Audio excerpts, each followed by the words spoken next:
from the Cathedral of the Immaculate Conception in Kansas City, Missouri. I'm here with my weekly 4:30 p.m. Central Time live stream with you all, and I'm running a few minutes late.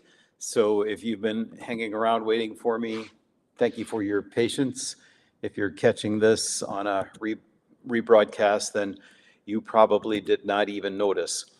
But the reason I was running behind a little bit is I led a brief funeral service for a dear friend and librarian at the Nelson Atkins Museum of Art here in Kansas City, Marilyn Carbonell. Marilyn was a very inspiring woman. Her husband, David, died just a few years ago. And at that time, Marilyn had asked me to lead his service.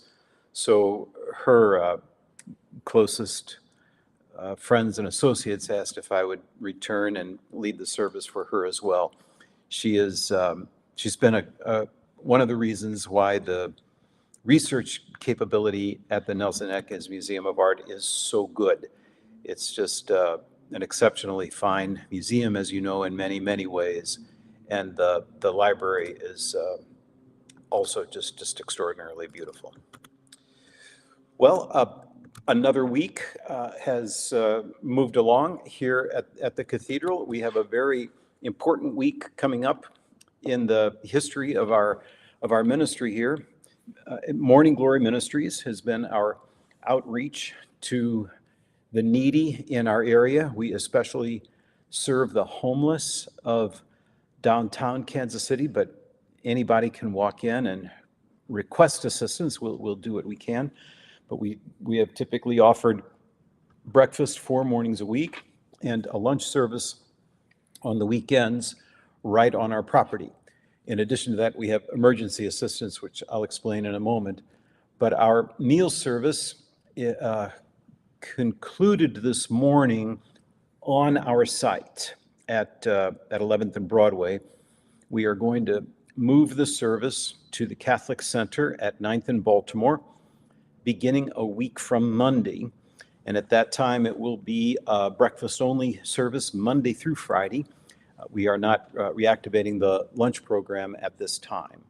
But breakfast will be there. The bottom floor of the Catholic Center has been renovated. It looks really beautiful.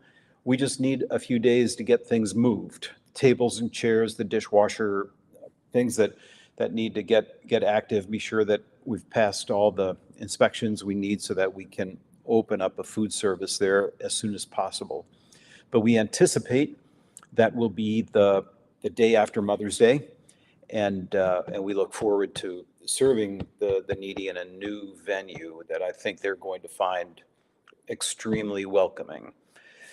So thanks to everybody for your contributions to make this possible. The emergency assistance piece has been available to people on weekday mornings for a couple of hours, and that will continue. We have moved it temporarily into the O'Hara room at the Cathedral, which is underneath our daily Mass chapel. That room will eventually be returned to its other uses as a meeting room for us. But for now, we need to conserve space while construction is underway. And the people who are looking for clothing, help with IDs, they can get that kind of assistance on site there. So that will continue for about a year. Those who need help on our site will be able to enter the building from the 12th Street side on weekday mornings. I think IDs are being limited to Monday mornings, and the other types of assistance on the other weekdays. So we'll have more information about all of this as it goes along. Once the new building is up, the meal service will remain at the Catholic Center, but emergency assistance will have a much bigger space to work with. And I think one that will again enhance our abilities to serve those who have been reaching out to us. You can imagine we get phone calls and walk-ins every day from people seeking help. We want to be ready for them and serve them as best we can. John Kraus on our staff does a superb job managing all of this. He's helped us through a very difficult time of transition. I'm grateful to Bishop Johnston for his continued support. He's even opening up what people know of as the Catholic Center, the Chancery Office, our main office buildings for the Catholic Church in the diocese, opening it up for the neediest among us. It's also his residence. He lives there, and he just felt compelled to make a kitchen in his home building available to those who did not otherwise have it. He told me he liked the idea of waking up in the morning and thinking he had done one good thing today. He was helping to feed the hungry. So all that is underway. Those big changes are happening.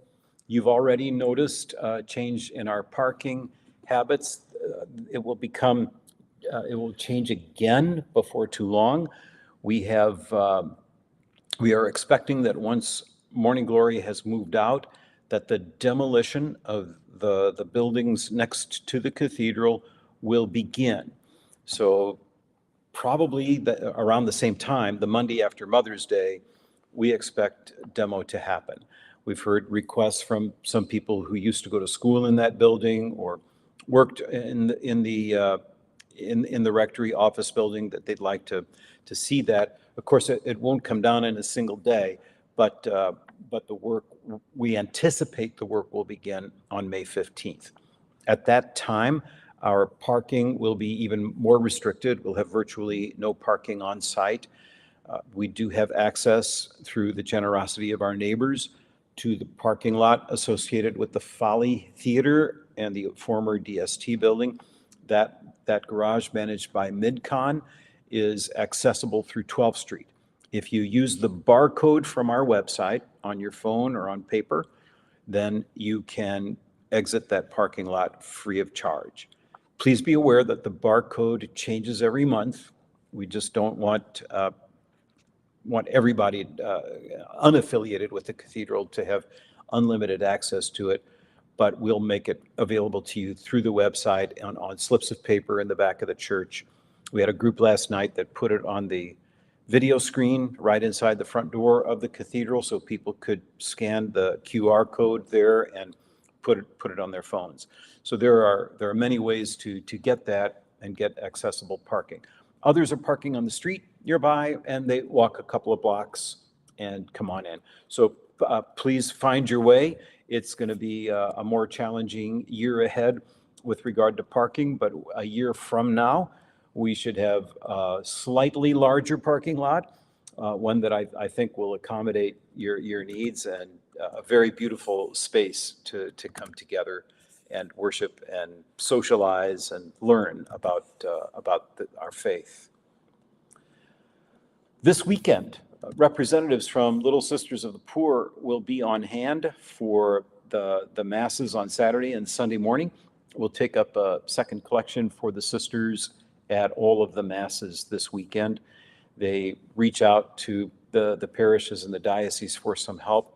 We don't open the doors to just every religious order that wants to make an appeal, but Bishop Johnston has felt this group is a little different because they are completely reliant on the free will offerings of the people, just completely. They do excellent work for the elderly, and their focus really is on the poor. They are the Little Sisters of the Poor. So if you have too many possessions, they won't help you. They will take some others who are in greater need. But they are an exceptional group. I've been associated with them since I was about 10 years old, because I grew up down the street from the old Little Sisters of the Poor at 53rd and Highland in Kansas City. And I remember going over there as a kid to help volunteer and do some things for the sisters and the elderly. So I'm very happy that they'll be here this weekend. I hope you'll be generous to them. I will be hearing confessions on Saturday and celebrating the Mass at 2:30. Father Ken will be doing the Masses on Sunday. I sent out yesterday a notice that Father Holloway was going to do Sunday night. I haven't caught up with all of my emails this afternoon, but I think Father Riley's back on for that. One way or the other, someone will be there to help you with that 8 o'clock Mass this weekend. I will be heading up to Nebraska on Sunday afternoon. I'm giving talks to the priests of the Grand Island, Nebraska diocese, and on pretty much on the Mass. This is a set of talks that several dioceses have asked me to give to their priests and deacons, and I'm trying to accommodate them as best I can. So I ask you for your patience on these days when I'm away. I'm getting a notice here about number 44 next Friday. This is from my classmate, my grade school classmate, Mary Moran Shields. Mary, you probably remember Little Sisters over at 53rd and Highland as well. A week from today will be my 44th anniversary as a priest. I was ordained on the 12th of May, 79 in the cathedral. So it's a great honor for me to be back there and helping out again. Groups meeting this week will be those preparing for confirmation. We have some Catholics who have were baptized as infants but never got confirmation along the way, and we can help you prepare for that, whether you are youth or an adult. Time is of the essence for adults, so if you do have an interest, please let me know or let Michelle Reichert know, and we'll inform you about the sessions that are beginning. Anybody interested in joining the Catholic Church can come to our session on Thursday night. Deacon Steve continues his Bible study on the Bible timeline Tuesdays. That is in person and online. Take your pick, but I think you'd find the in-person experience very enjoyable if you can make your way over here. But for those who can't, then we have another option for you to take part in it from afar. I think that's it, except for me to remind you about the, oh yeah, Mary's remembering, we met Robert Kennedy there in 1964. I think he was campaigning for the presidency, if I remember that right. But I do remember as kids, we went over to Little Sisters and Bobby Kennedy was there. We have a photo somewhere in our family archives of my older brother John shaking hands with him as a candidate. It's just one of those family memories that just sticks with you for a long, long time. Okay, the auction and festival are coming up on May 18. This is just 2 short weeks away. I would encourage you to get your tickets now. There's still plenty of room, but please identify yourself so we know to expect you on that day. It's $50. That also covers your dinner and drinks.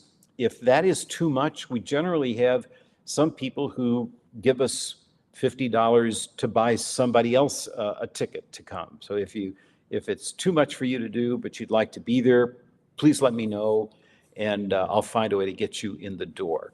But we think it's a reasonable price for most of our members. We'd like to have a lot of people there.